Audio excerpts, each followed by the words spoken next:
me at my level should be able to pull that in? Yes, if you don't have query to the form. Okay. All right, I think we finished with our form management. Again, that's high level that I've hit you with. So now that we get all of this stuff, you've got your funds defined, you've got your packaging options defined, you've got your schedule defined. We're going to move it a little more into packaging now. So I'm actually going to go into the packaging and disbursement module. All right. What we've done in here is that we have indeed defined groups. All right, and this is, again, we're tracking and budgeting. The student has a tracking group and they have a budget group. Now they're going to have a packaging group. Okay, I must have gone click something. All right, did I go too fast? Yeah. All right, I'm back on the main menu of financial aid.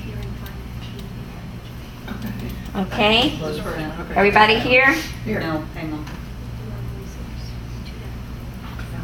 Okay. And then packaging. Okay.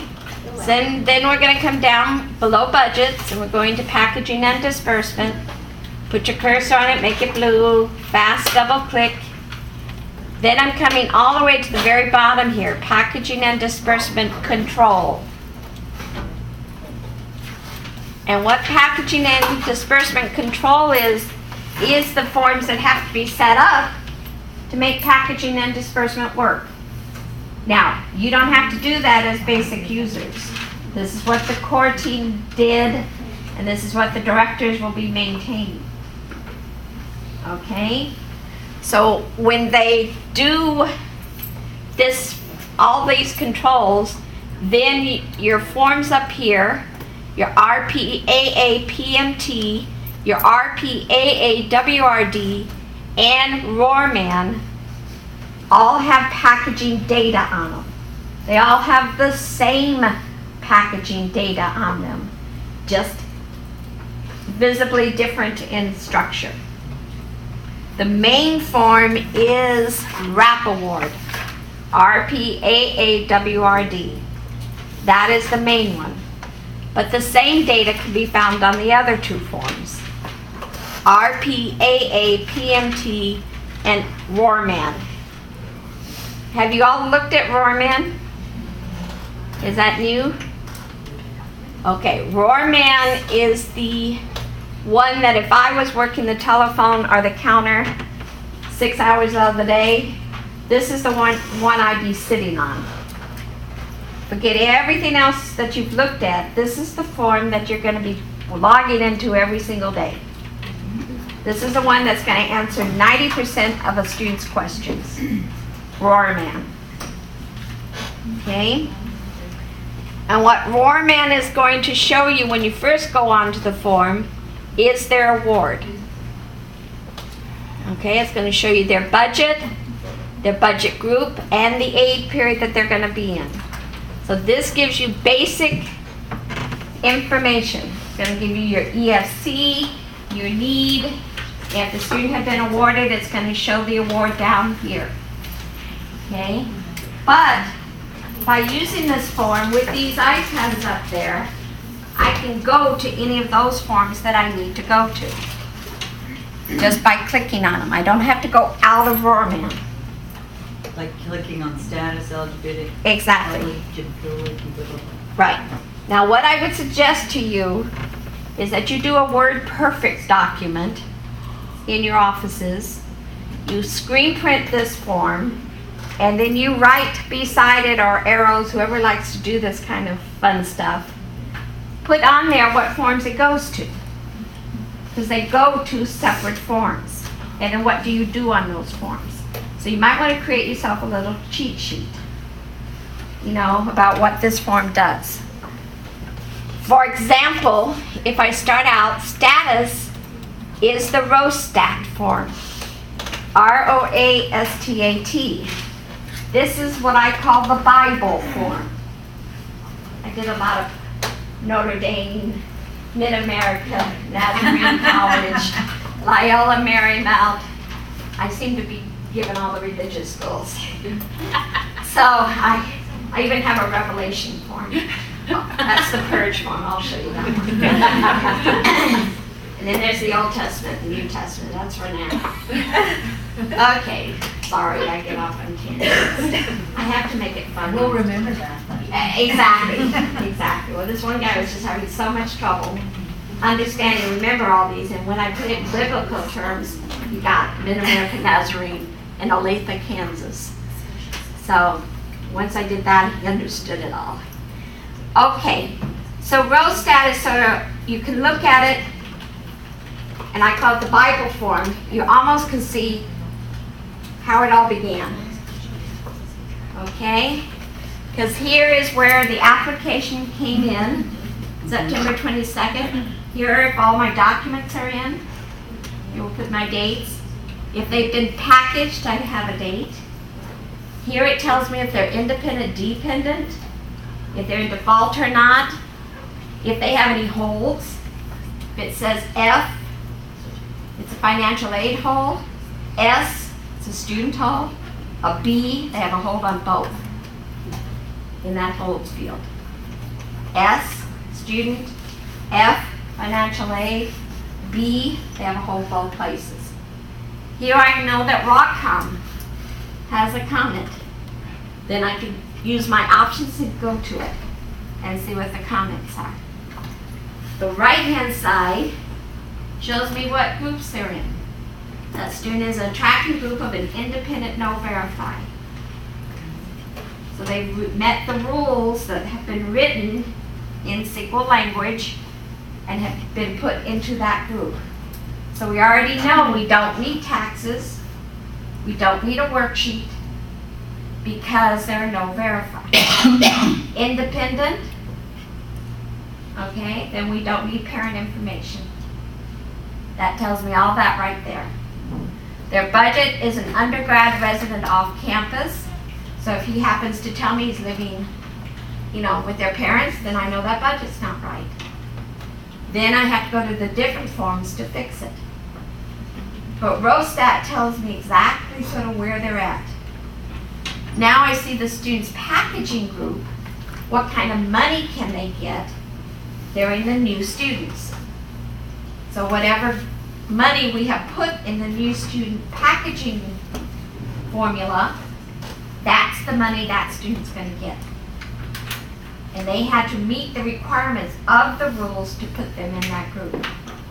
So if they're in a review group or a bad group, like reject or something like that, you cannot go any further.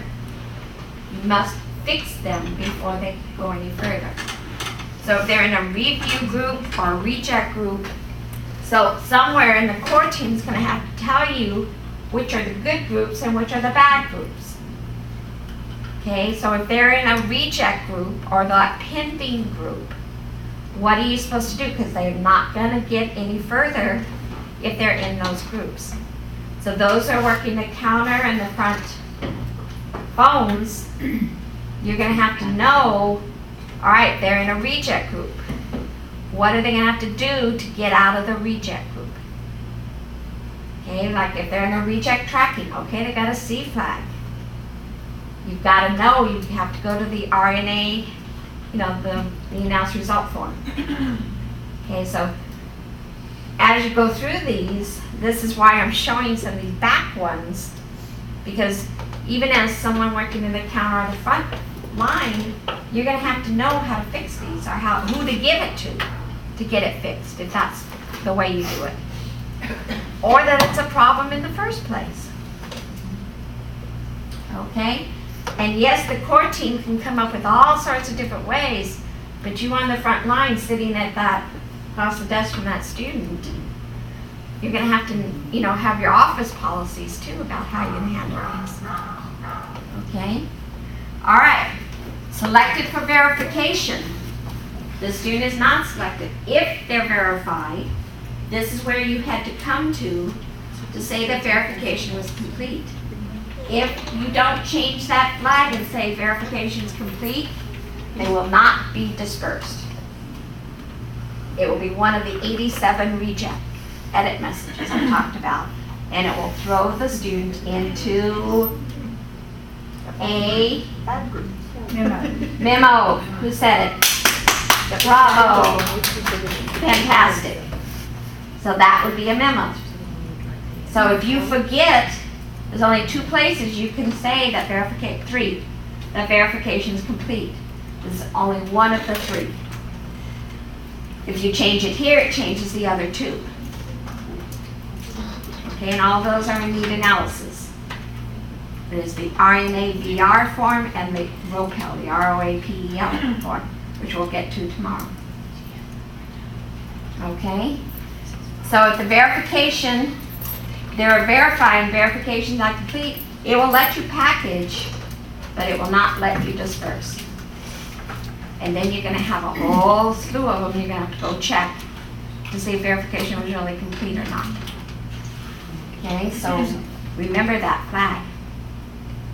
Okay, down here again is just data. The Bible form, it tells you how life is, tells you what the student status is. There's your EFCs.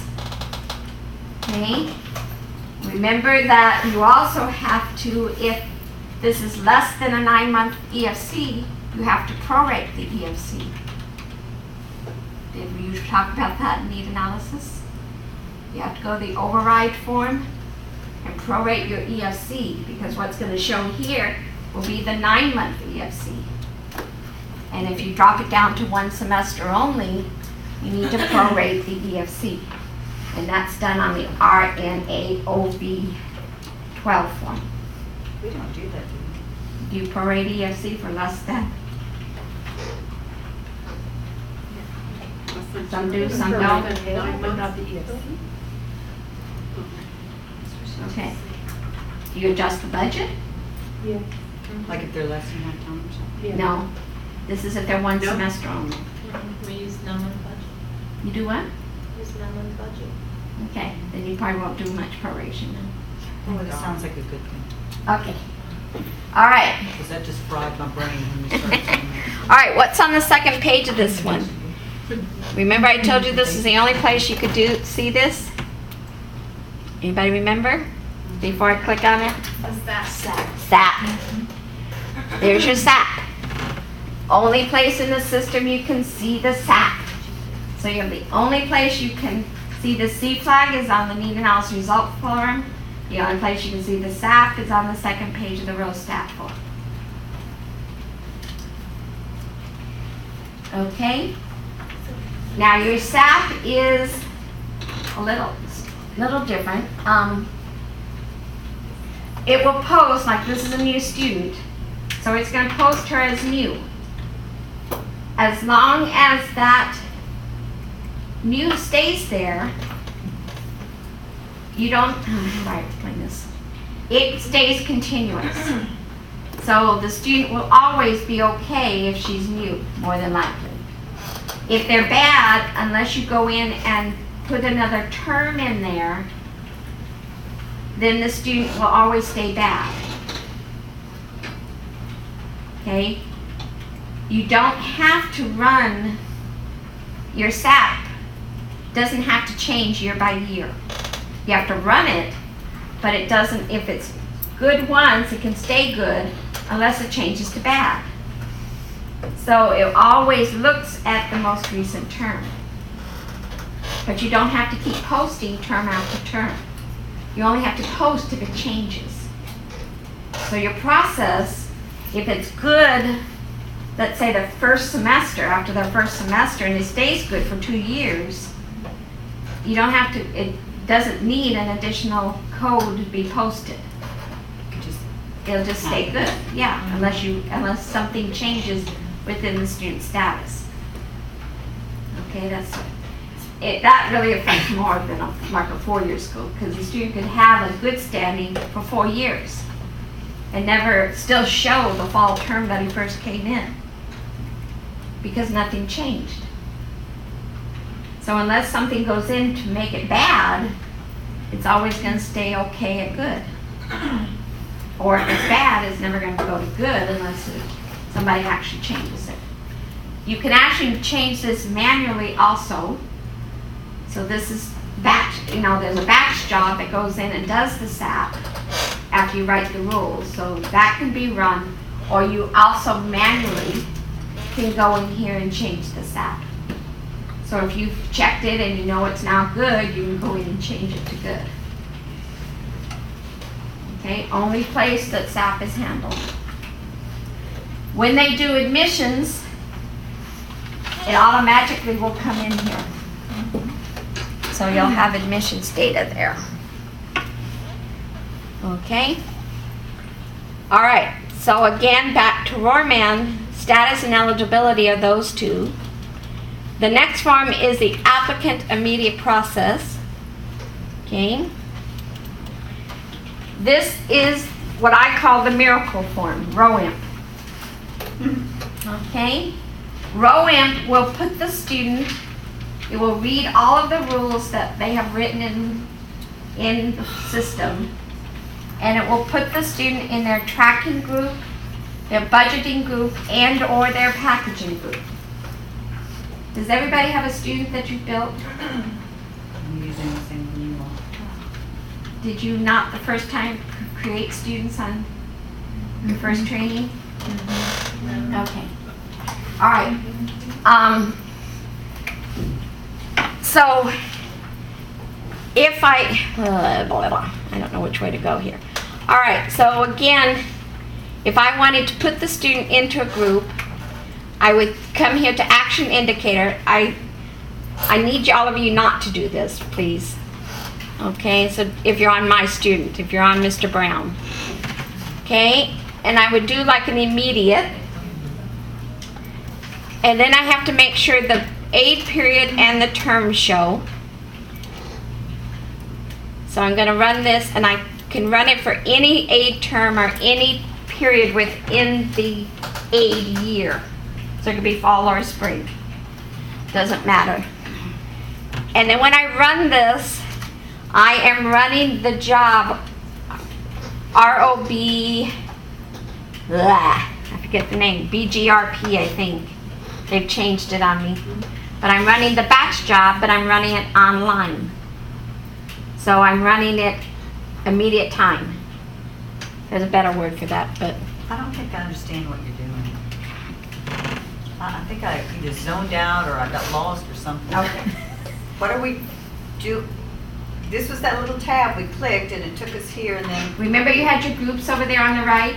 Yeah. So if the groups aren't there, see when we do the data load, we put all the students into their groups through the processing.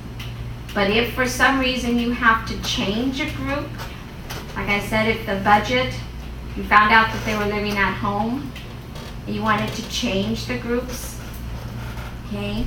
But you have to understand where are the rules and where is the data coming from. The FAFSA is going to be the most up-to-date information. That's where you're going to pull 99% of your data. So the FAFSA has to stay pristine. It has to stay right.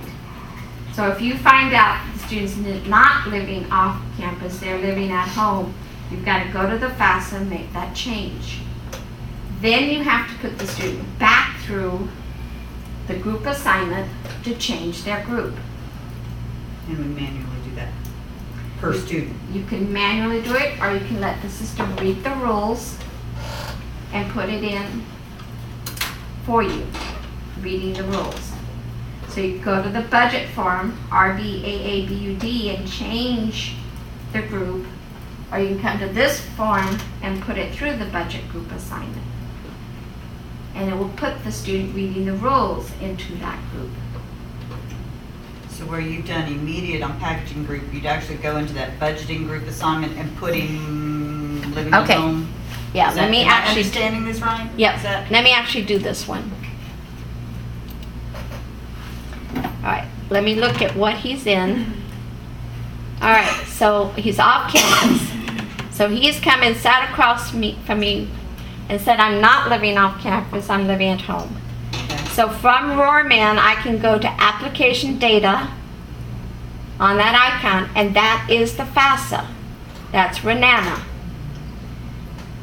So if I click on that, I can come in here and I can find where is the housing listed. Okay, and I know the housing listed is listed in the information release right here. Okay. So the student is not living off campus. The student is living with their parents. So I change that, but my student is still in the wrong budget. So I can either come to the budget form and I can come up here and change the group manually, or if I'm not sure what group they're in and I want the rules to read it, I can go to applicant immediate process and I can change it here. They must not have that defaulted. Okay? So, or I can wait and overnight it will pick it up and run it through the batch job. So I have 3 different ways to do the same thing. But in one of the 3 has to get done in order to give them the right budget. I can do this for tracking if I determine that they're not independent, they're dependent. Or I can do it for package, they're not a new student, they're a continuing student. They have to be in the proper group. Or their funding, their tracking, their budgets, that stuff is wrong. So as advisors or whomever in the office, you've got to make certain that all 3 of those things on ROSTAT are accurate. They're in the proper group. Now, hopefully we've written the rules to not make mistakes, but the students change their minds. They move out of the apartment. They have a fight with their girlfriends. They have to leave. Everything changes like that. And it's taking it by, Roman's taking what's on their FAFSA. Correct. So now I'm going to go ahead and save this. I'm going to run it. Okay. So when I change that, it runs the process, recalculates the Pell, and down here on the auto helpline, it now tells me that the student is in an undergrad, in-state, at home budget. That's it, what they call the auto helpline, or what I call the idiot line. Okay? So I'm always going to say to you, have you checked the auto helpline? So, what this job does is all of these processes immediately.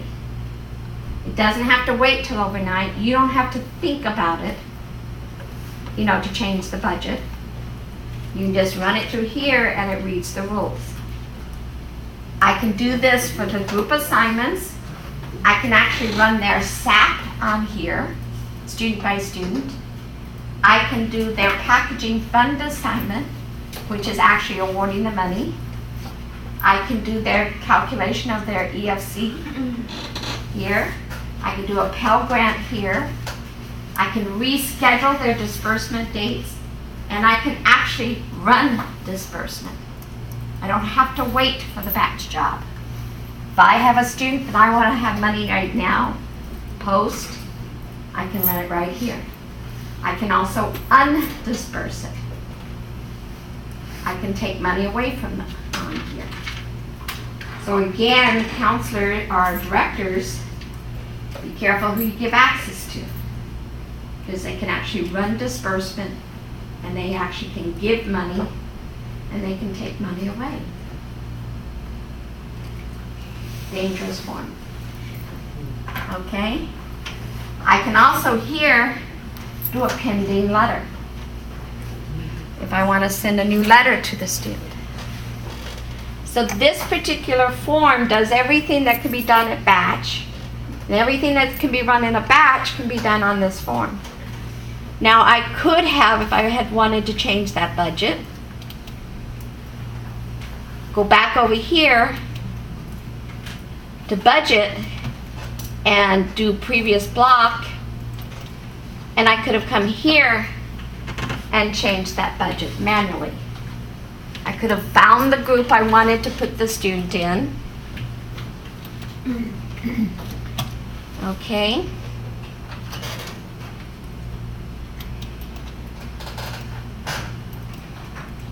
Ah.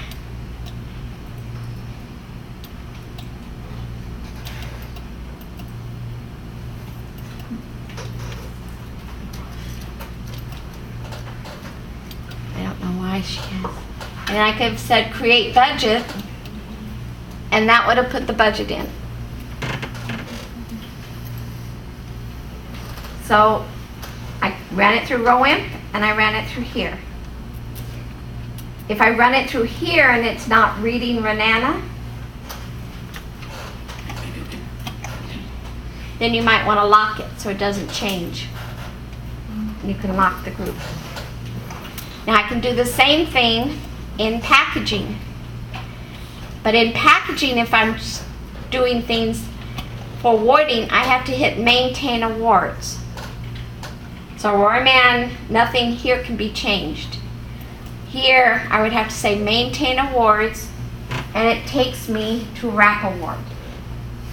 RAP award is your major form for running awards.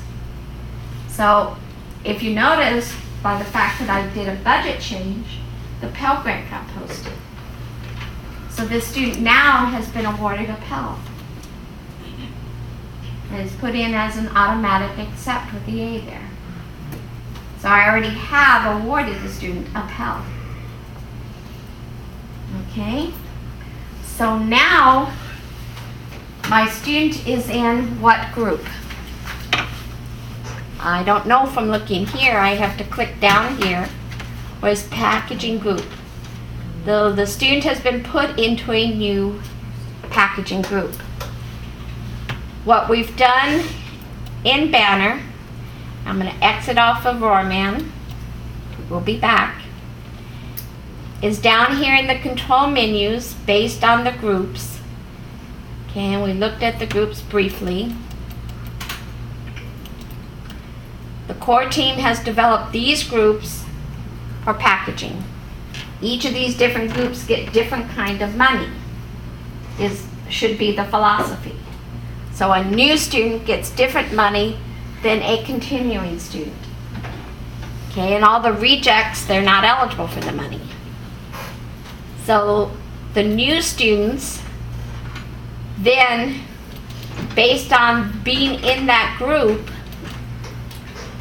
they have a form here that they determine what kind of money can the new students get.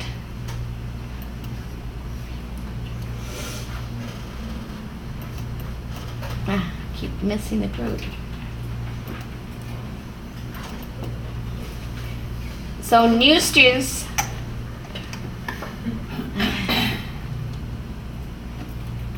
interesting. All right. There should be something there, is that what you're saying? There should be something here. What can a new student get? Scale. No. Pell's Automagic. What would be the next thing that typically you would give a new student? They get tops. Tops? Honors or stipend? Be the Opportunity. opportunity. Okay. Oh Lord, this is gonna get.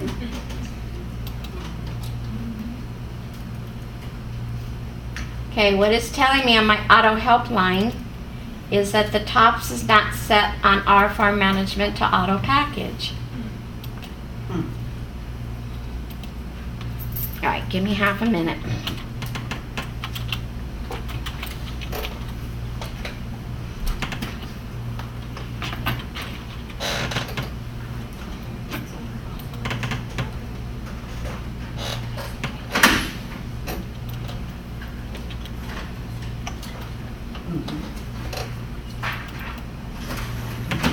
So that means, and saying this is what you're going to have to know, because the fact that it told me that this was not checked.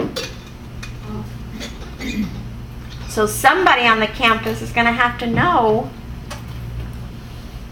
coming back to our farm management, okay, it said it wasn't, I couldn't auto package it.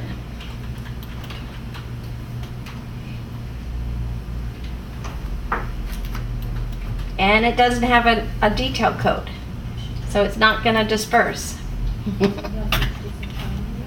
But we're going to go ahead and put it on here. So all of this tells me these new things.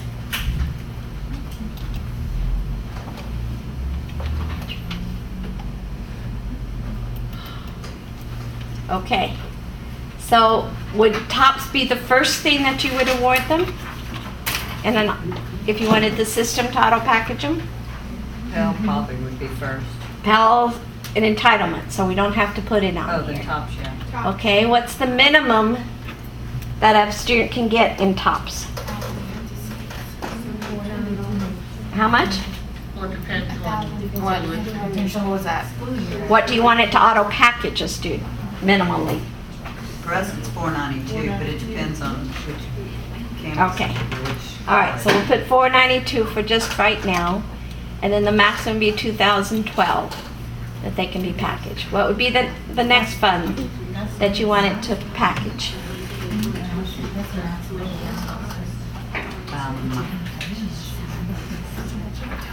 So in Okay. this, we're doing scholarships, not entitlement things. This Like is, you wouldn't no, put Pell this, Grant in those? no, we would need, Pell Grant we won't, but we would need SEOG. Okay, let me just put things on here.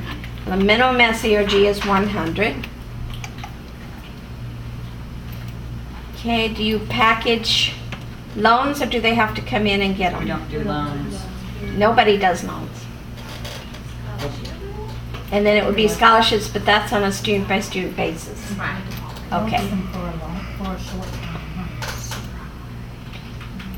All right, let me just put those two there to get this started.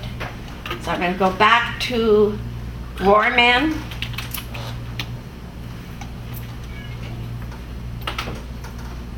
Okay, so there's my Pell Grant, and I want to make an award, so I'm going to go to Maintain Awards.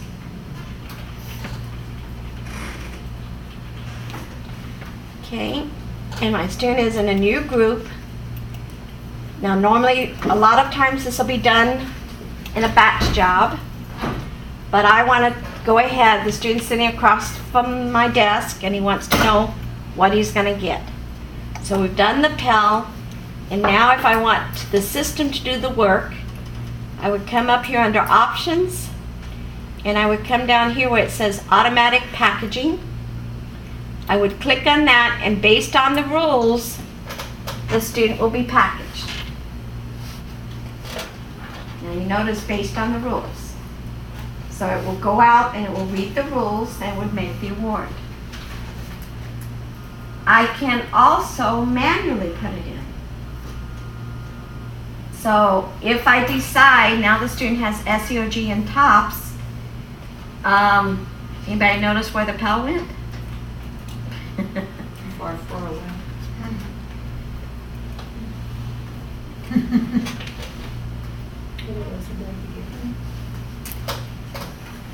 I don't know where the Pell went.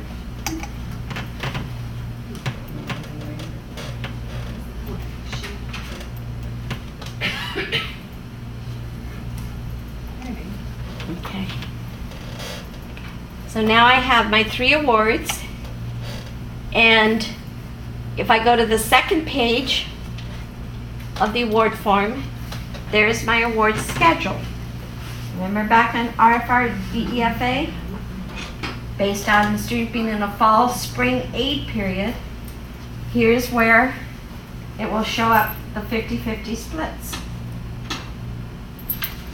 Okay, so they'll get 50% in the fall and 50% in the spring. If I hit disbursement schedule, again reading RFR DEFA, here's where I could tell the student for each of their grants, for each of the terms, what day it will post to accounts receivable and for how much. Now, if they're a late award, then that particular date is going to be, bogus, because this is the first date that it can post on. But if disbursement has occurred, you would have in the 4th column the disbursement amount. And we'll run that as we go along here. Okay. Now, there's a lot of other tabs here. Award maintenance, we have an override and we have a lock. Okay. In Banner, you are allowed to use professional judgment in awarding funds. You can override the system in their unmet need. You can replace their EFC. Now this is, remember we set it up globally, and this is student by student. Okay? You can override tracking requirements, federal limits, fund limits. Do I have directors going berserk yet? Fund award rules. So all the rules that are written can be overridden. Year in college and no Pell. All of these things can be overwritten. Okay? We do have a logging mechanism so we know who did it. So you better make comments.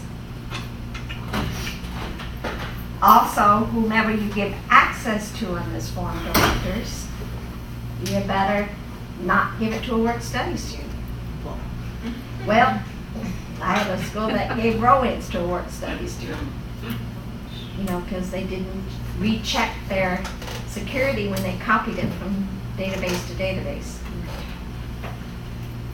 So again, if the need is there to override something, then my first suggestion is, why is it not set globally?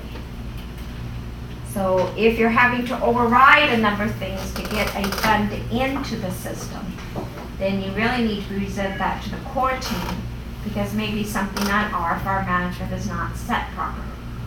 You should not have to do a whole bunch of overrides unless there's something really unique about that individual student. 9 times out of 10, it's going to mean that the system is not set up right if you're having to do overrides. Okay, so I would present that to the team as something that needs to be looked at. The other tab here is a lock indicator. A lock indicator locks down the fund for that term. I suggest the lock indicator be used for Pell transfer type students, where they got the Pell, you know, in the fall term at one school and then they came to your school, and the amount is different than if you ran it through the basic calculation. You know, they had a semester and a half kind of thing, and now you just give them a half. So if there's something unique about the fund, you would probably want to lock it. If there's nothing unique, you shouldn't have to lock it. The only time I've really come across having to lock it is because of the Pell formula being different, being a transferred student, a student going to 2 schools. Information access is what? Where do you see it online? Self-service. Self-service. Self-service. Self-cleaning. Okay. The system, you have an S and an M and a B are the 3 that come to mind. This was done by the system. If I change it, then it'll change to an M, For manual. not for Molly, but for manual. And if it has a B, that was done by a batch job. Okay, so we may have done a batch posting of putting maybe all the tops on, or some kind of special scholarship. Okay, so the only trouble that you'll have if you've done a manual change, it stays manual. Okay, if you put a tracking requirement on a document, it stays there. If you do a budget adjustment on Robabud and it's a manual change, it stays there, even if you put them in a new group. Because Banner looks at the manual change as that you as a human is smarter than it is. And if you've done manual, it stays manual. So even if I take my budget and I give them $1,000 for computer, and then I drop it down to one semester, so they really should only get 500, it's gonna stay as 1,000, because you made the change manually. So if you see something that doesn't adjust, and it has an M, that means it's in the manual category. And you're locked into a manual type of locking capability. Questions on that? Okay. Award schedule. They also have a couple tabs. They have options where indeed I can lock it for a particular term. There is a process in Banner that runs your disbursement and your scheduling, and it can put the fund or put the award in a finalized mode. Never, ever, never, ever, ever, never, ever run it a finalized mode. Because if you do, you can't change it. Ever. Never. Ever. So disbursement does that. If you run it in a finalized mode, you can never make any changes. So if they return to Title IV or something like that, and you ran it in final mode, you're stuck with it. I did it. I know. So that should always, so why is that option available for us? Because some schools want to finalize it, let's say after 3 years. Normally I tell them to take it off the job. You can't get to that field. But on the job, I take it out.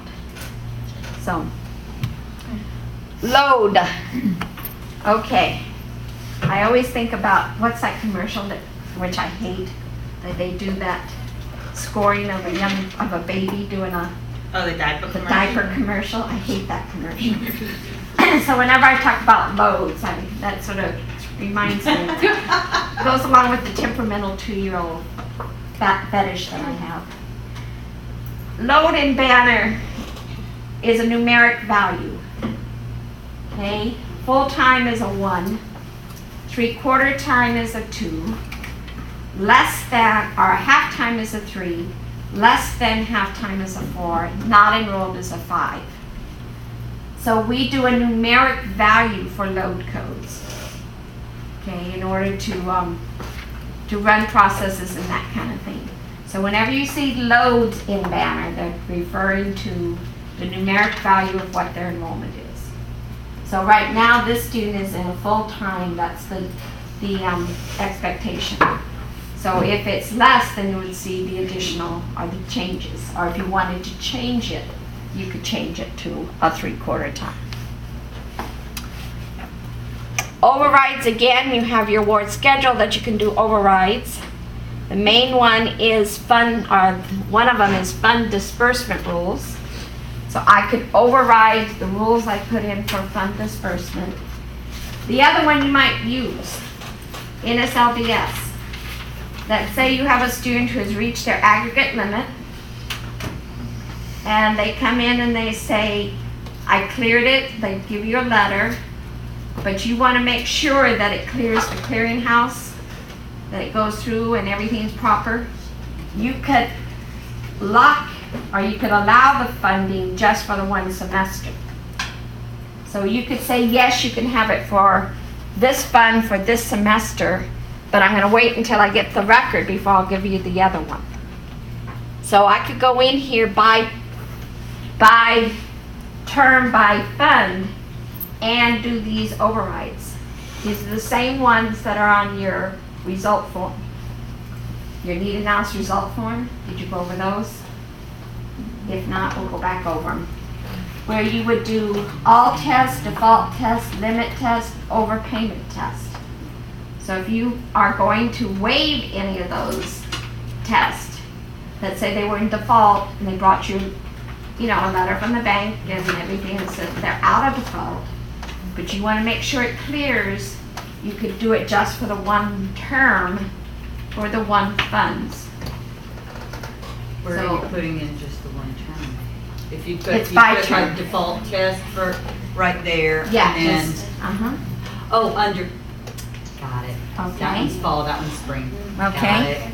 Because here, again, you can do it by student, by term, by fund. Over on the result form for need analysis, let me get to it real quick. You had on the need analysis result form, and this is important for advisors because you're going to get this.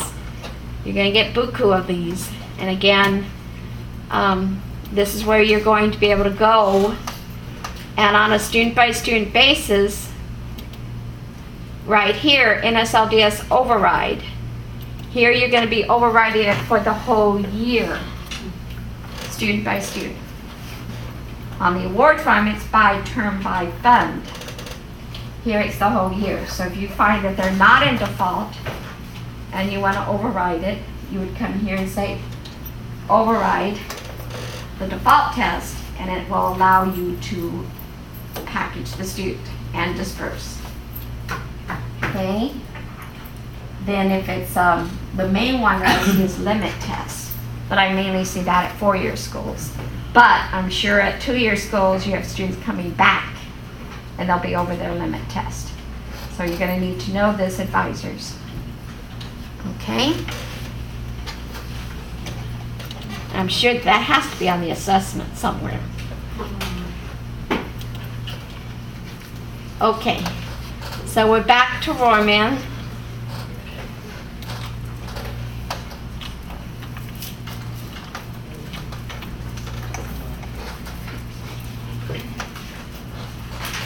And we're back to the maintain awards is what I have to check. Okay.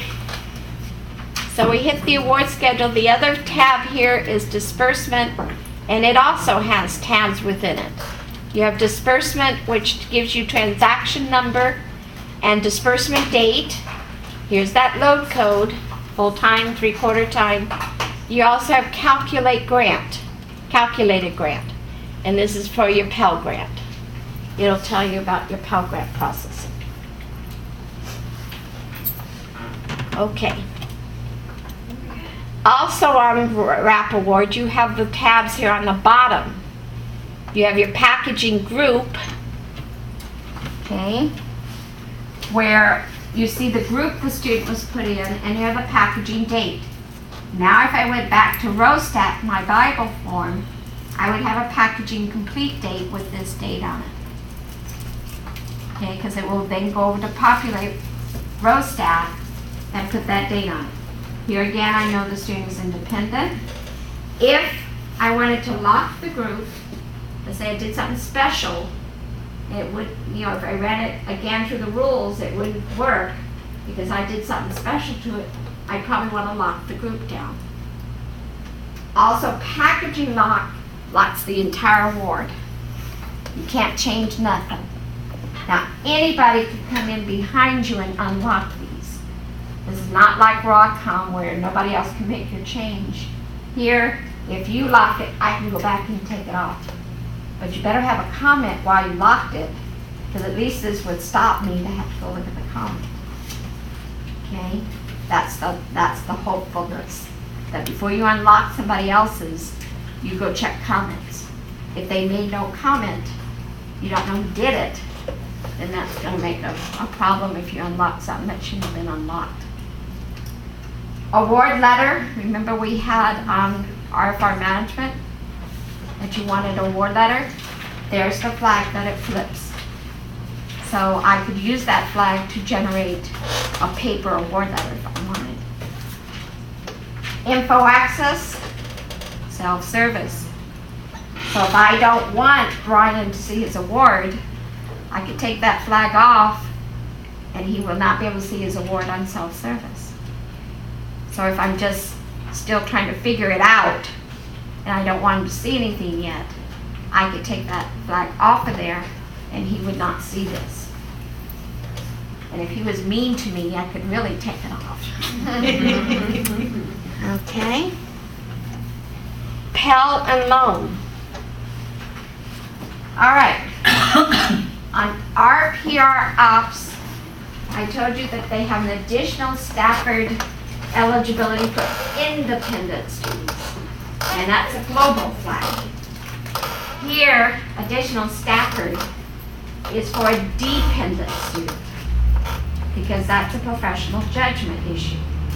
If you're allowing a student to get the additional Stafford because of the Parent Plus not having the credit rating to get the Parent Plus, they can come in and get additional amount on their Stafford. Right? You don't do loans, okay. Borrow based, if you get into loans and the student has a program that's over to 8 years, that's called borrow based, and that flag would be on. Teacher cert, you don't have any teacher cert programs, so that allows it. Veterans benefits, exclusion. There's where you'll put the amount that's going to be excluded. Subsidized loan exclusion amount, that's your veteran, is it number 30, something like that, chapter 30? 30 or 35, something like that. Additional eligibility indicator, that is really graduate school students, so that's not going to come to you. Post-bachelor's degree Pell override. I don't think that would apply to any of you. Post 9/11 Pell eligibility. There's your flag. Okay. Dependent without parent data. Another professional judgment issue. If you've got a student who's in that situation. Pell origination. Okay. Once we award a Pell, we then have to create an origination. And we have a process that creates electronic origination forms. And then we have a job that creates a disbursement form. Both have to be exported out of Banner and sent to the COD so that you get reimbursed for your Pell money that you give the student. That is normally it is an automatic process by running the jobs, but if for some reason you want a new origination record to be sent to the student or sent for the student, you did some kind of change or it got rejected and you fixed it, and you want to have the system create a new origination, you would have to flip that flag. Now this is hidden underneath a tab, so you have to sort of remember this one. So if somebody says, well, how do I make an origination happen? This is the flag you'd have to punch, and then you would have to run the job to actually make it happen. And we're going to get into those tomorrow when everyone's a little fresher. We're actually going to run it. Okay?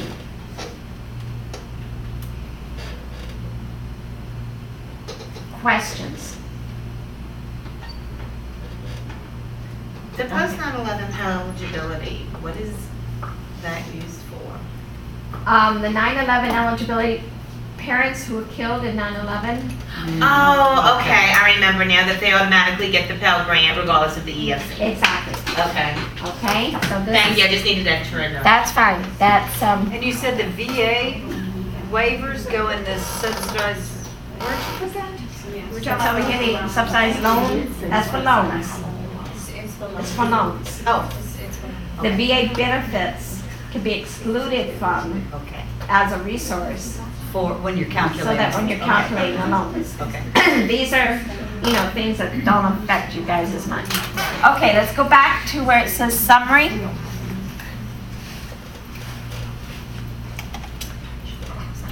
Okay. All right, we all know where the budget comes from. We looked at Robabud, you saw that the budget was in there. Resource. Okay, the student could have resources either from another area, if our AR people put things in there, if they have like voc rehab, or if they have veterans benefits, or if they decide they're going to put in a $50 PTA scholarship could go in there. When they do that, it will show up in this field and will have to be used as a deduction from their budget and limit their eligibility for funding. So if you want to see what a resource where it shows, I'm going to go back to Roarman, and on my Roarman form there is an icon that says resource. You see why I like Roarman? I don't have to leave it very often. So here I can put in a resource for my student. They do have some categories. Let's put in my favorite number is 7. Okay, and I can put in that the student is getting this for the fall term. And I probably would, if I was a director here, I would probably say that I wanted this to be a little more descriptive.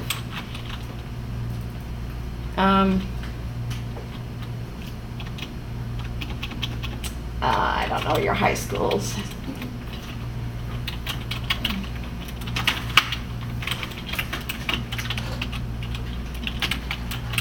Okay, so I would put in what it actually was. I'd keep it as a resource there. And then I would put over here that the student, how much they're getting. So let's say they got a $750 scholarship. And if that was put in and it's not being dispersed through accounts receivable, in other words, they handed him a check, this is where I could put these. If you want it to go through accounts receivable and actually pay their charges, then it has to be set up as a fund.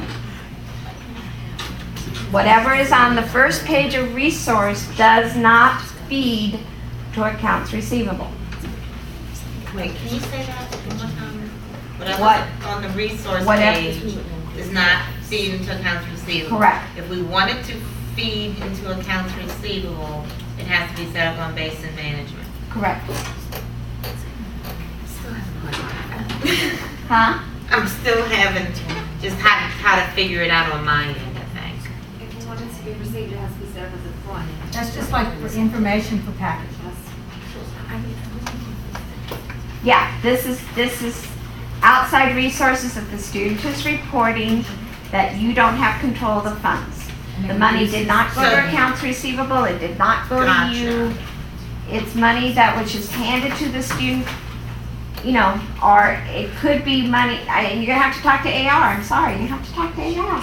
No, I know that, but so this is something that the student's gonna self-disclose, if the student even does self-disclose. And then I have seen some schools decide anything under $1,000 we're gonna put as a resource. We're not gonna have all those little scholarships, Right, okay? Or I've seen them say, I'm gonna have one scholarship category called private scholarships or high school scholarships. yeah, I Categories think that's how not. I set that up. Yeah, it depends on your reporting, okay? It depends on, because whatever you put here will not show up on self-service, but on Out 7. Right, It's Right. not gonna show And- the Bell High School and I scholarship. think this is where, and I'm gonna give an example for WIA, because a lot of times, that's our unemployment office, a lot of times a student will find out they have additional funds. So they will go to WIA, and the WIA will cut them a check for so much money or give them a voucher for a uniform. Hit or miss whether they come tell us they have it or not, usually miss. More often than not. Yeah, more often than not, we have no clue, Yeah. So in that case, that's where WIA would be set up as an outside resource. Correct, Because because it still goes against their cost of attendance. correct, it still would go if they, If we know about it. right, because see, that's the problem we're running into now. Now, at the end of the semester, we can get them to give us a list of every student. But then you have to take money away, or, Right, well, in our case, we really Not don't, because we only, Our tuition's low. our tuition's low, Yeah. and, Given our cost of living. right. Yeah, then it doesn't create any harm for the student. But, so we have to get with AR, and I'm sorry I'm beating this dead horse to the ground. No, that's fine. But for AR is what the core team will have to get in touch with to talk about how we want to handle waivers and exemptions. Yeah, because waivers and exemptions are on page 2 of this form. They're not on page 1. Page 1 does not feed to accounts receivable. Page 2 feeds from accounts So receivable. chances are the waivers and exemptions, they will feed to us. So that'll be on page 2. Right, so, but does that make sense, what I'm saying? That waivers and exemptions are more like, will be fed to us, Rather than us going there. right, But they won't be a fund, right, but they will still show up. See where it says resources 750? It'll still show up as a resource. even if accounts receivable, when they do it, where they see it, show it. Correct. And then that will Everything still on go it- against, I'm sorry, I can't see, and that will still go against the cost of attendance. Correct.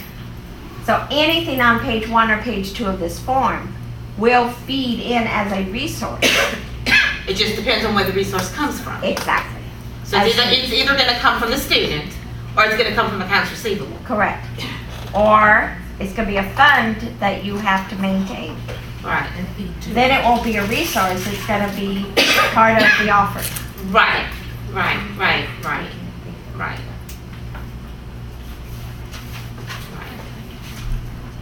Just like I guess it would be for the ones that we certify for VA, because we know they get a monthly check, we don't know how much that monthly check is. Yeah, now that's where you run into, if your costs were low or where you might have an overward. See Right, where it does allow you to put in more than one term. right, So I would put in the fall amount and then duplicate paid it it for for the the spring spring amount. and put a hold in there. That you've got money coming and have that go against your need prior to making any other awards. So like a placeholder. Okay. Okay. I Okay? think I'm starting. So those of you who work counter and that kind of thing, if you see a resource, this is the only form you can come to see where it came from. So if you remember, there's a page 1 and a page 2. And when it shows up in the system, it shows up as a resource, and the resources are not identified other than a resource.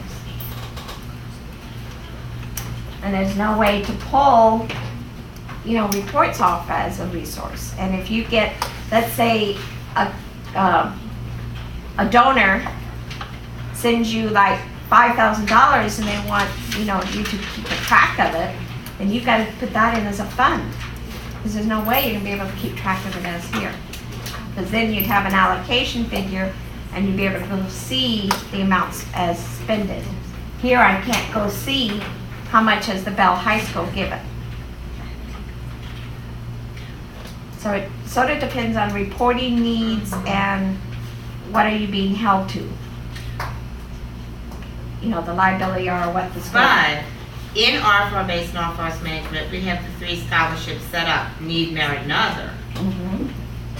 We could lump those, because the technical colleges, I don't think, I had one student that I know of that got a scholarship at my campus. Mhm. So we could lump those like merit, need, and other based on a type of scholarship. Yeah, And we wouldn't have to break it down individually, would that do the same? that'd be fine, yeah. But that's that's between FA core team and AR core team, how they want Exactly, to mesh it. yeah. I have to talk to my AR person. Well, normally there should be some joint meetings, I don't think we've ever met jointly. yeah. Okay, I'm sorry. No, you're fine, these are things you have to ask. All right, Can I interrupt for a minute, because I just got an email, and, y'all know y'all have to register for the managing financial aid holds and self-service class. No, it didn't. Yeah, Annette Chandler just sent that email. It's supposed to be Monday. It says, as we discussed, the managing financial aid holds and self-service class has been scheduled for the end of this week. Since this was not on the schedule originally, everyone will need to register for those classes. It was on the schedule. It was scheduled for the 12th. I'm just reading the email. So read it again slowly. As we discussed, the managing financial aid holds and self-service class has been scheduled for the end of the week. Since this was not on the schedule originally, everyone will need to register for that class.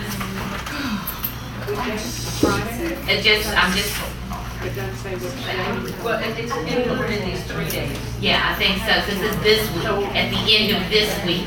Didn't you say initially that you were gonna add on to managing polls and it took like 5 We registered for that? That's what they told me, is I'm supposed to add it to this week. So it's not on that? I don't know how I'm gonna fit it in, but we'll do it. I'm sorry, that email just came through, just want to relay that information. No, I think initially, it was on there. I'll find out, hold on. Right, but I have that scheduled for Monday. I know, so. They got them just I don't know how much past they got. I got it. Good job. Listen, I'm brand new, remember?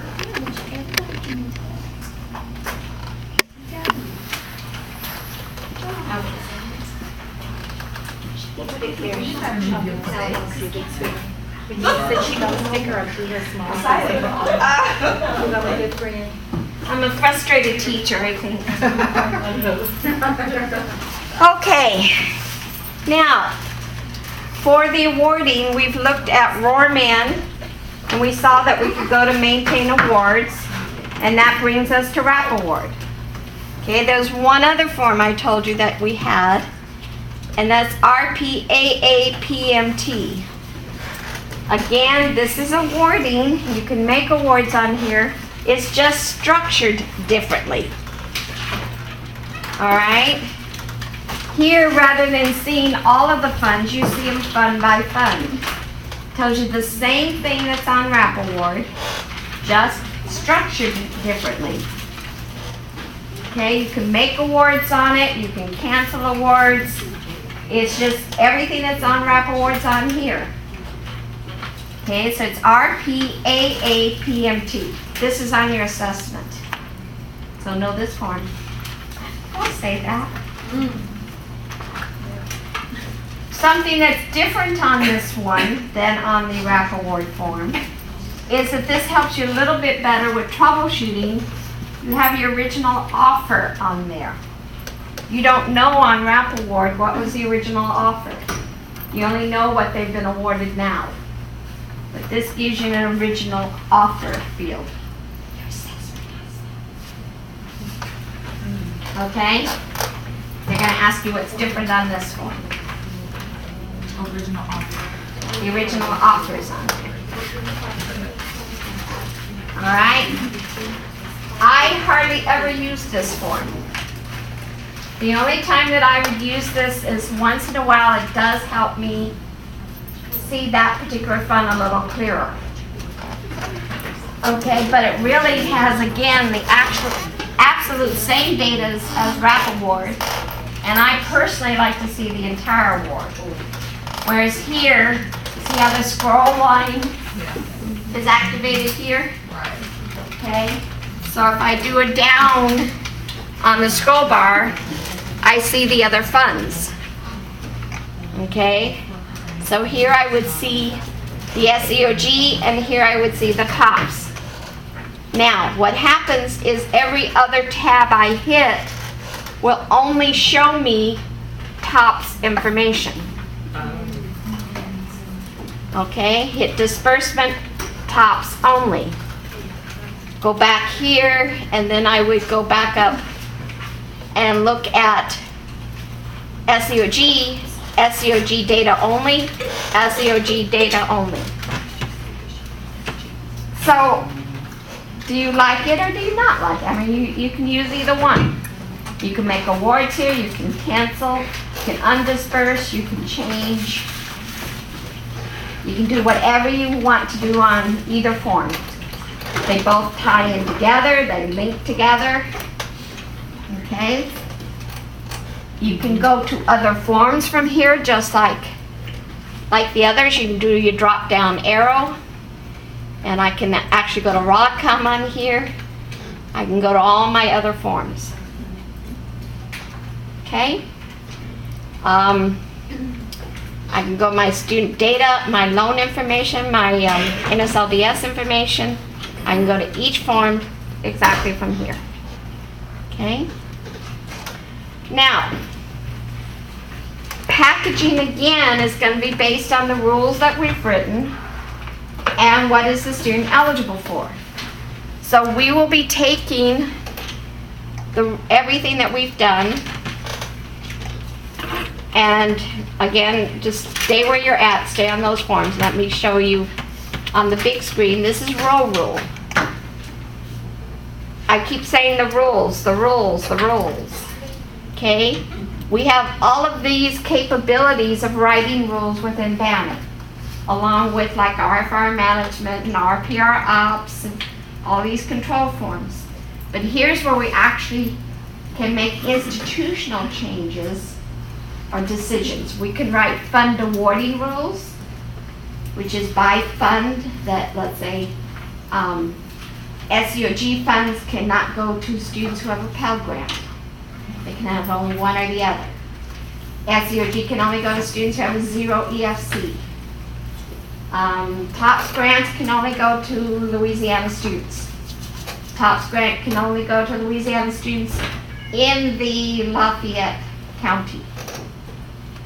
This scholarship can only go to students who graduated from this high school. So it's awards that pertain to that fund. Okay, and we would write those rules in this form. Then when we award the student through the packaging job, the packaging job is RPE PCKG. When I did the automatic packaging on RAP Award, it ran the job RPE PCKG. Okay, that's the batch job. So everything I do in that row form runs all of these batch jobs, but just for that student. But they all go against these rules. Okay, so I have a budget group assignment. That puts the students into their budget groups, reading the data on the FAFSA. Fund disbursement.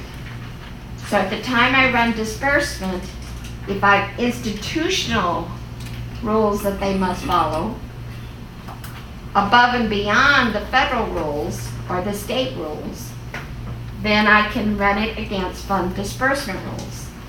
For example, let's say I have a nursing student. They have to be in the nursing program in order to get that fund. But at the time of disbursement, which is 2 or 3 months later, I want to make sure they're still in the nursing program. I could do a fund disbursement rule, add it to the 87 edits, and it would check and make sure they're still in that major. So it's something I can check at the time of disbursement. Packaging group fund awarding, very rarely used. It's the fund for the group. So if they're in the new student and they're getting SEOG, they have to have less than 1,000 EFC, let's say. But for continuing, they have to have a 0 EFC. So I can do it by fund, by the group. Just a little more control. Packaging group assignment, again, we'll put them in what we're talking about now, and the new students are continuing. It'll find if they're new or continuing on the student system, and put them in that group and determine what kind of aid they can get. SAP will read their grades, it'll read their GPAs, it'll read what year in school they are, whatever we write, it'll read it and determine what their SAP is automatically. Okay, and then the last one is requirement tracking. It'll read the FAFSA, read the system. Are they independent? Are they dependent? Are they verified, non-verified, reject signatures? Do they have a C flag? Are they, admitted? It'll put onto the form what documents they need. This is where we write the rules in the SQL language. Okay, and you don't have to know this or don't have to do it ever, probably. But in order to set up this system, your IT group and the core team had to write these. So if we take an undergrad resident at home, this is SQL. This is a programming language that Banner is written in. Okay, like COBOL or C, have you ever had any training on any of this? Yeah, this is what it's going after. And each of these lines means something. So what we're doing here is we're selecting a distinct R crap pinup. Okay, remember behind every form and Renana, it's the R crap table. There's 4 of them. R crap 1, 2, 3, 4. So we're going out and we're picking up just the distinct one, which is the 1 from that table. So we want to make sure we get 1 student at a time. And then we're going down, we're going to the student system. And I know it's student because it begins with an S. All the student forms begin with an S. And it's going in and looking at all the admission stuff, seeing if they're an undergrad, seeing if they're a resident. And when it finds that the student meets all of these requirements, it'll put them in that group. If it doesn't meet all these lines of code, it'll put them in another group. If it doesn't meet any of these or another one, it'll put them in the review group. And you have to look at them. That's the minimum. And if we ran disbursement, they won't get that far. Okay, unless they file The again, you minimum pass is the it for disbursement. Okay. You got it. I think I'm getting this right. Okay. All right. So as you can see, these rules go on and on and on. Okay? But these have to be written. See, they go on and on and on. Okay, and every single line there means something. And it will read all the record, student system, financial aid, area, and put them in those groups. And if the student doesn't meet any of these, again, it's going to drop into those review groups that we have to go look at and find out why they didn't fall into any of the groups. That will be the director and the advisor's roles, not those of you who are on the front desk or telephones. Eventually, I guarantee you, you will learn that you're going to see that the FAFSA didn't have some kind of data, and you're going to be able to pick up on the fact, okay, that's why, because they didn't fill the FAFSA out right. They didn't complete those questions, or are you what's your age, and do you have dependents? If they don't fill all that stuff out, the system isn't going to know if they're independent or dependent. They're not going to know if they're verified, non-verified, if they don't fill that FAFSA out right. The FAFSA is bad, the whole record of the student's going to be bad. So the FAFSA is the key to the whole thing. If they haven't been admitted or haven't applied for admissions, then it's not going to find it on the any of these S things. Ain't going to find it, so they're going to drop in the review group. So if you go to the admissions forms and see no data, they're going to be in the bad groups. You go and see a C flag, they're going to be in the reject group. So all of this is linked together. Okay? Now, I talk about those, what do I talk about? So again, this other form, the RPAA PMT, will do the exact same thing. So it's just a matter of which form do you like. Okay? I know what I like, but maybe I had a counselor in my old office that loved that form. But my main thing, I don't even go to Roarman. I go straight to Rap Award. Okay, mainly because when I'm on Roarman, I have to go to other forms that aren't listed there.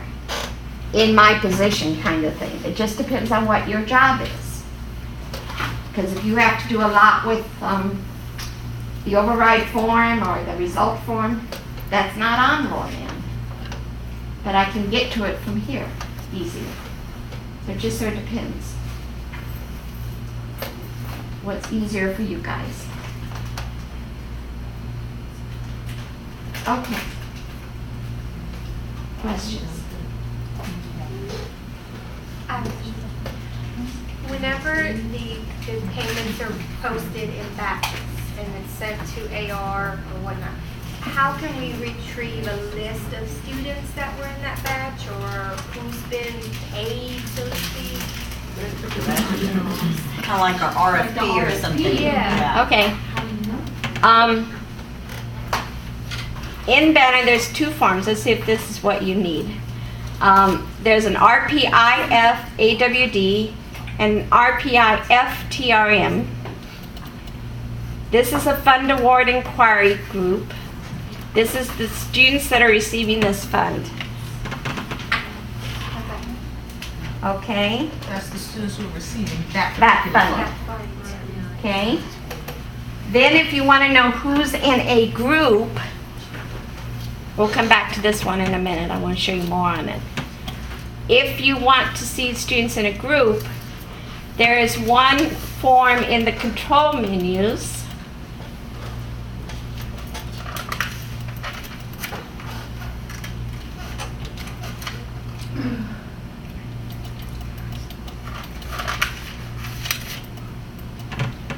Called the group inquiry form, ROIGRPI. ROIGRPI. You might want to go to it. Up on top, you can look at packaging, budgeting, packaging, tracking, and SAP. And this is a statistical form. I'm going to start with tracking first. Do next block. It will populate all of your groups, and then you will have a count over there on the far column. So these are your groups, if they're active or not active, if rules exist or if the rules are active, if they're showing up on the web, and then your counts. Now if I want to see who is in that group, I bring my cursor over to the group I want to look at. So I'm going to give this list to someone to go work on these, to call these parents. Come up under options, and it says view students. Okay. Click on that, Go slowly so we can write it down. and there's my students. No, okay, those are denied. That's the group she clicked on already. I think I clicked on a reject group. Let me try that again. Okay. Okay, again, I put my cursor, it's the reject parent signature. Okay. Put my cursor on the number that the group I want. View students. And it opens up Options the view list. students, right? Right. Options. Okay. Now, very conceivably, I could have a list longer than what's on this one page. If set up properly, and I don't know, I may have egg on my face here. I can come up here now, and it's not set up. I can do an extract data, and it'll produce an Excel spreadsheet with all these names. So, give me a second here. I still don't know if this will do it, but I know how to set that part up. Excel. You like what? Excel.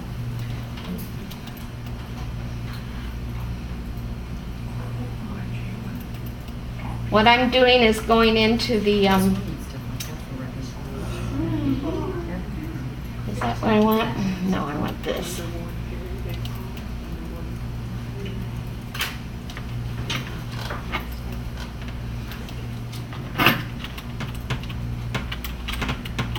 Put the name of the form in, execute a query, find that form, set it up here. So I'd have to do this to each of the forms that I want to do that capability on. So this should be set up by the core team. I'll show you that slowly again. Let me go back to the form now.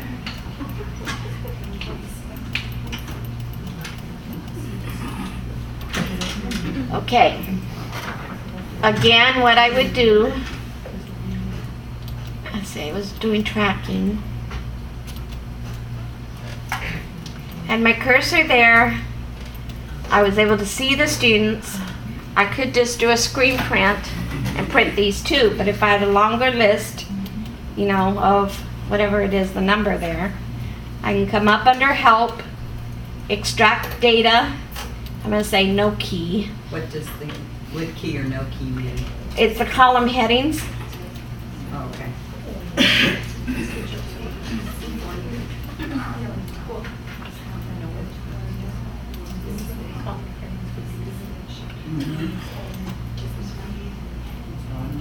There's usually oh,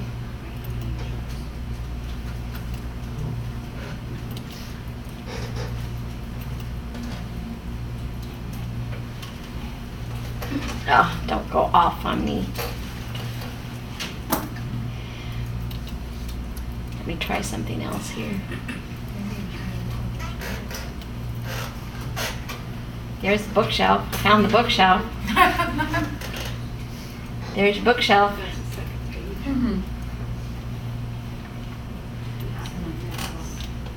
I can see it's very long.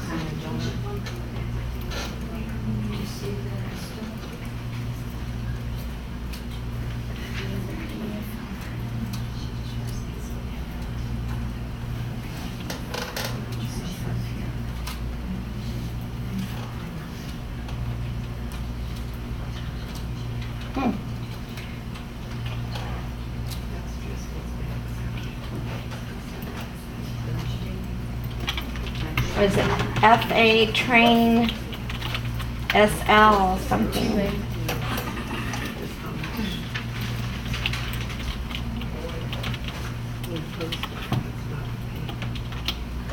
Okay, there has to be some technical setup on this to make that extract, but it will extract out into an Excel spreadsheet with those names within it, and then you could use that to go and fix those or go and work on that list, and that can be done for any of these different groups.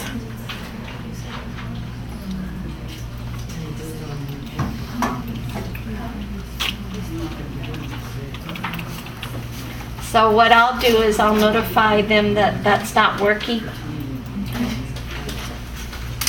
But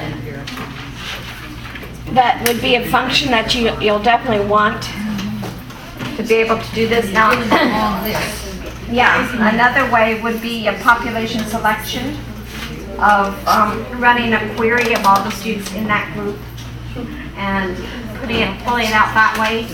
But you should be able to. Nice little format though for you. What? Excel puts it in a nice format. Yeah. More So that will be a better way. So we'll work on that. So we'll need to tell them that it may be working in production and just not in training. So, but it would be something that the core team will want to make sure that the campuses have access to. So this will pull up your groups that you can go out and fix. You know, now when the job is run, the batch job that puts them in their groups, it only will increase on this, the numbers, but it won't give you an additional who dropped into what group. The only way you're going to know is by, you know, being able to come in here and doing this view. But there's one step that's not working where you can pull that out if it goes more than this one page. Okay. And, you know, again, do we know how the data load's going to work? Are you going to be doing that if you're doing that by campus, is it all into one database? Is it into multiple databases and everybody takes a different day and time? I think they got the scheduler, the UC4. Okay, so they're gonna run it automatically then? Yes. Okay. But I think they're gonna make us run it manually for a while. Yeah, like the first Like month. the first month or so, and then the scheduler's gonna, But I think it's, well, I don't know. But it is I think it's per college, it's for right? college, Okay. yeah. Because like we That's what I was wondering. we all tested at the same time and there was no, right? Drag or Yeah. no Yeah, I think you're right, Ann. I think it is by overriding of college. the other? Okay. Okay. It didn't take them. All right, all right, somebody told me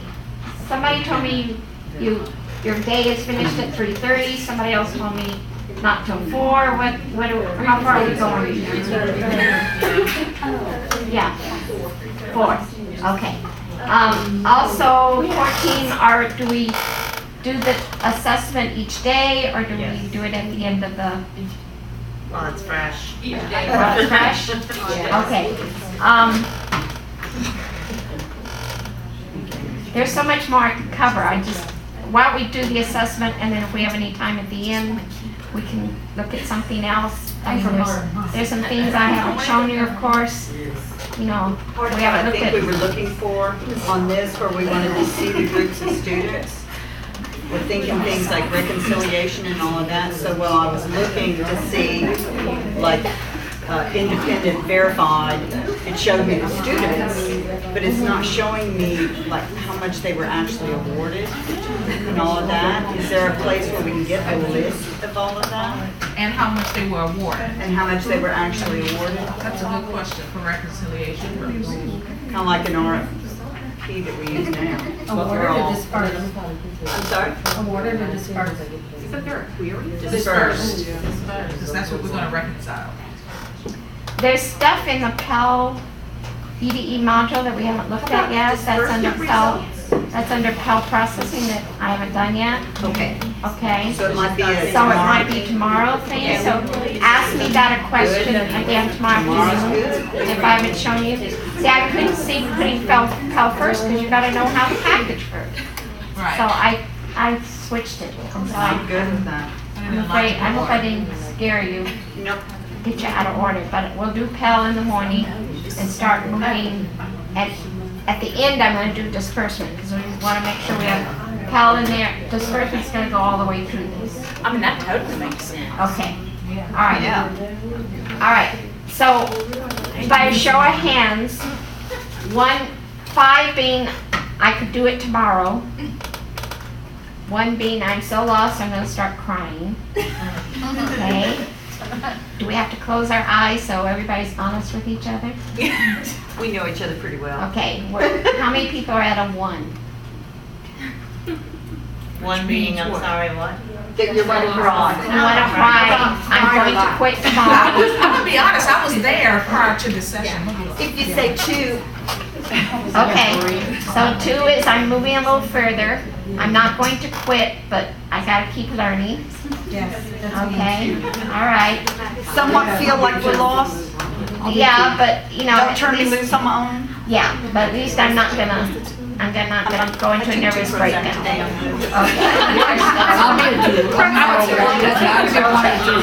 A 3 is, it's starting to make a lot more sense, but I'm not there yet. Don't let me loose. I could be in that group. I could be in that.